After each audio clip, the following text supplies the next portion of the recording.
એક મઠ હોય, બે મઠ હોય, 10 હોય, પણ પૂછ્યું નહીં એટલે દુઃખ આવે. શું આવે? દુઃખ આવે. પણ માને કીધું હોય કે માં જગ્યાથી પેલી જગ્યાએ અમે તને લઈ જઈએ છે અને માં તું રાજી હોય ખૂબ તો કઈક અડસાર આપ તો કોઈક સપને રૂપે માય કહે ને કે ભાઈ જા હું બ્રહ્માણી બોલું છું, હું તમારા ગામનો એક હનુમાન બોલું છું કે તમારી ખોડિયાલ બોલું છું કે હા કે જાઓ હું તમને આટલું પ્રમાણ આપું છું કે આ મઠમાંથી હું પેલા મઠમાં આવું છું.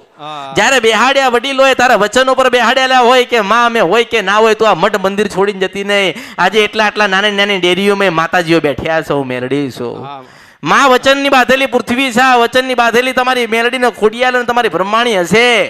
પણ બોલીને બીજું બોલો એટલે શું થાય? ઝઘડો થાય, દુઃખ થાય, માને ગમન એટલે આપણા જીવનમાં દુઃખ આવ્યું. આ છેડેથી મેં દરેકને કીધું છે કે આ છેડેથી પેલા છેડે તમે જજો ને છેલ્લે મારી મેલડીની યાદ ના આવે ને તો મારા અવતારમાં ખોટ પડ્યો કહેવાય. હું મેલડી છું. મેં વિડિયો જોવા માટે અત્યારે જ ભક્તિ અમૃત યુટ્યુબ ચેનલને સબસ્ક્રાઇબ કરો. બીજા વિડિયો જોવા માટે આપણી યુટ્યુબ ચેનલ શ્રી ભક્તિ અમૃતને લાઈક કરો, ફોલો કરો, શેર કરો અને સબસ્ક્રાઇબ કરો. બેલ આઇકન દબાવવાનું ભૂલતા નહીં. જય માળી હર હર મહાદેવ.